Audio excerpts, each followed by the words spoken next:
Have you ever thought about the most profitable profession you could have in the galaxy? Weapons manufacturing, organ harvesting, and human trafficking. Although these are some of the main professions you can engage in RimWorld, those who practice them usually don't have very long lifespans. Moreover, there are many other ways to make money without breaking the law. At first glance, they may seem ordinary, but these strange jobs can make an incredible amount of profit. At the same time, there are hundreds of fascinating stories from those who pursue these unique professions. The story I'm going to share is about one such profession. Welcome to the main production facility of Sararvas Mining Corporation. This is a very established space mining factory that has been operating for years. In order to find potential ores in space, we scan celestial bodies, and once we find a suitable source, we send a team of professionals to collect the ores. As you can guess from our name, we made our living by processing and selling the ores we mine from asteroids. However, this boring profession also had some difficulties. While most of the mining missions went smoothly, sometimes we faced various misfortunes. Just recently, an event exactly like this took place. On TD-1D2, one of the hundreds of moons orbiting our planet, we detected a significantly higher amount of valuable ore than usual, and naturally, we decided to start excavation operations before rival companies discovered the site. As usual, we assembled a team of experienced miners and sent them to this exceptional moon. However,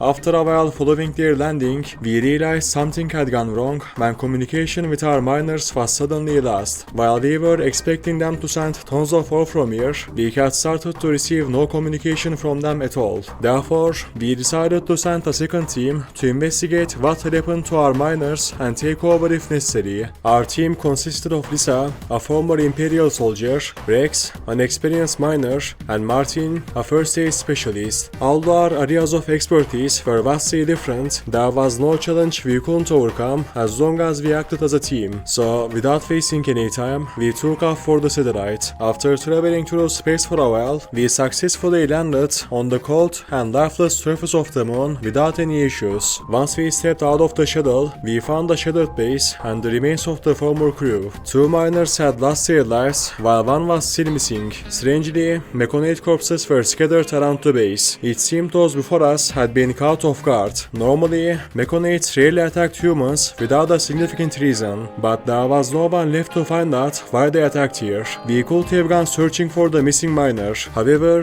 the chances of survival on this lifeless planet without an atmosphere were extremely low. Therefore, instead of taking an unnecessary risk, we decided to repair the ruined base and continue the unfinished mission. Our task was to mine as much valuable ore as possible from this rocky dwarf planet and send it to our mining company on Earth. Additionally, we had to stay on high alert for the mechanics that killed our team members. So, without wasting any time, we began repairing the base. We started by sealing the openings in the building to ensure we could restore the oxygen supply, because as you can guess, this dwarf planet had no atmosphere, so taking off our helmets outside would result in a slow and certain death. We spent our first day on the moon restoring the ruins to their former state. We sealed the walls, stored the supplies we had brought with us, and repaired the communication console. We also set up solar panels to meet our energy needs. Furthermore, we took care to give our fallen comrades a proper resting place. The next day, we began to fulfill the purpose of our journey. The planet was truly a miner's paradise. In addition to important ores like gold and steel, it was also rich in plasteel, the most valuable metal in the galaxy. This ore was commonly used in the production of high-tech products. This feature also clarified why it was so valuable. After spending all day mining these ores, we loaded them into the launch machine to send them to Earth. Then, we activated the machine and delivered the ores to the factory for processing. Even though we still had tons of ore to collect, we decided to take a break until the next day. However,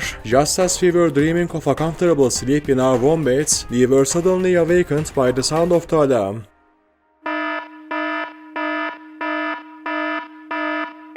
It seemed the mechanics wanted to catch us off guard at our weakest moment, but we couldn't allow ourselves to meet the same fate as our fellow crew members. Therefore, after gearing up and taking our positions, we began shooting at the robots.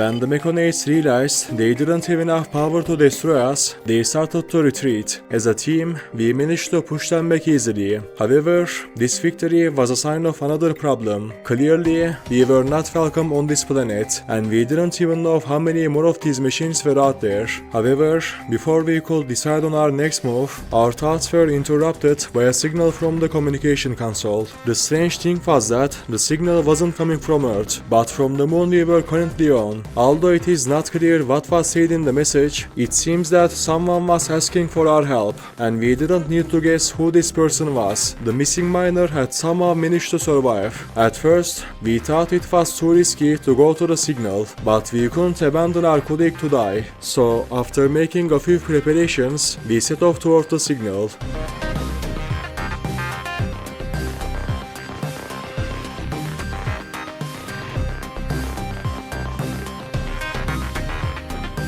After traveling through this wasteland for a while, we managed to reach the point where the signal was coming from. There, an ancient structure was located, guarded by dozens of mechanoids, and the signal was pointing to the inside of this structure. Apparently, this was the base of the mechanoids, and our colleague had somehow been brought here. Although we had located the missing miner, we needed to act with a plan to rescue him, because we had a limited supply of oxygen, and we had to use it efficiently until we could return to the base. So, we couldn't waste our time fighting the mechanoids. Therefore, after some discussion, we came to a common decision. Lisa, the best marksman among us, would fire at the mechanoids to lure them toward her, while the rest of us would use our jumpers to sneak into the building. Although this plan was more risky than necessary, we had no choice but to take our chances.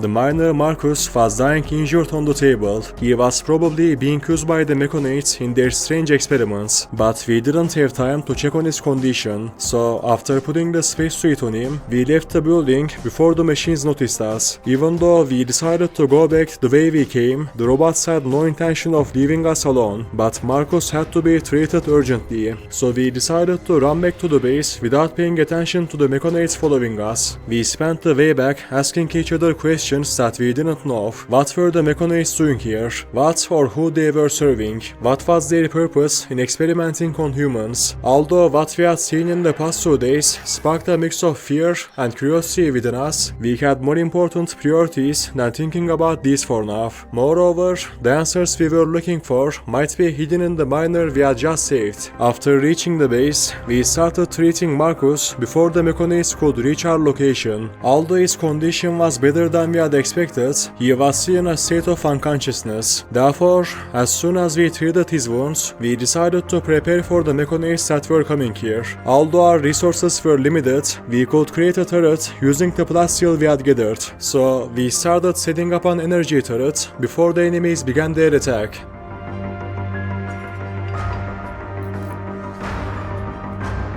And as soon as the mechanists breached our borders, we took our positions and began fighting them again.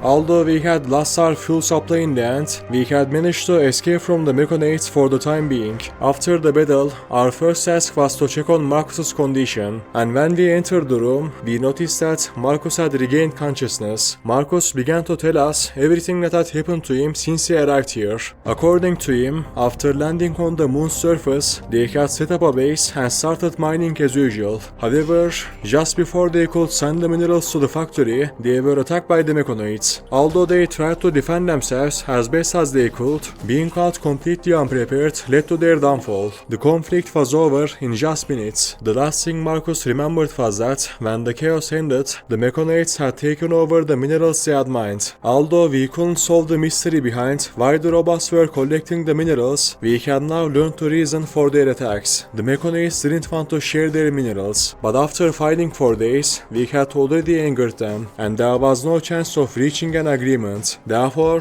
we decided to hold an emergency meeting, and before things got even more out of control, make the decision to leave the satellite. However, with the explosion of our fuel depot, we had lost our chance of solving this the easy way. In other words, we had to find an alternative solution. Fortunately, Marcus, the most experienced miner among us, had an unusual solution in mind. By using the biofuel refinery, we could turn the food in our storage into fuel. Although we would have to starve for a while because of this method, we didn't have much choice. We would rather go without food for a few days than be stranded on the moon. So we decided to trust the experience of the older miner, and until we could escape from here, we returned to our tasks. During this process, while Marcus produced fuel, the rest of us began taking turns on watch. Actually, since there wasn't much else we could do, we had plenty of time to gather more ores, but from this point on, our main mission had shifted from mining to survival. We couldn't let ourselves end up like those before us. For this reason, we agreed to only keep watch until we had stored enough fuel, and so we began to wait for the day we could escape.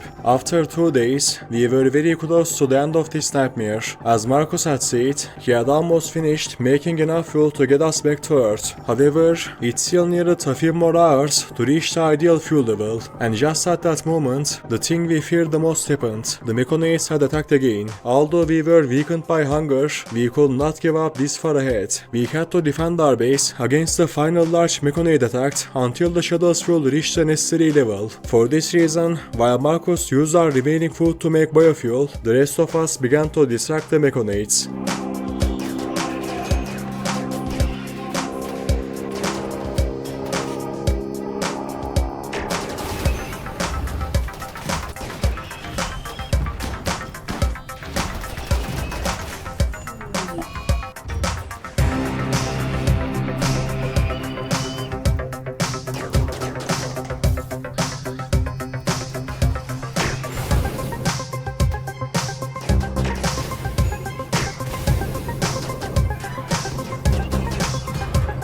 Just as we were about to lose hope, Marcus finished refueling, so we stopped fighting and started running towards the shuttle. And after narrowly reaching the shuttle, we fired the thrusters and began our journey back to Earth. Although we never fully discovered the secret behind the Mekonoids, we delivered tours to the company and miraculously escaped from this lifeless land. While bidding farewell to the moon, among the stars shining in the darkness, we thought about the sacrifices we made and the victories we earned. As a united, stronger, and victorious team, we set out towards our life-filled planet. Although our adventure on this strange satellite was full of difficulties, it ended with a successfully completed mission. Even though there are dozens of challenging missions ahead of us, at least we will get to witness the sunrise once again. So that's the end of this video. If you enjoyed it, don't forget to like, subscribe, and leave your opinion in the comments. See you in the next one. Goodbye.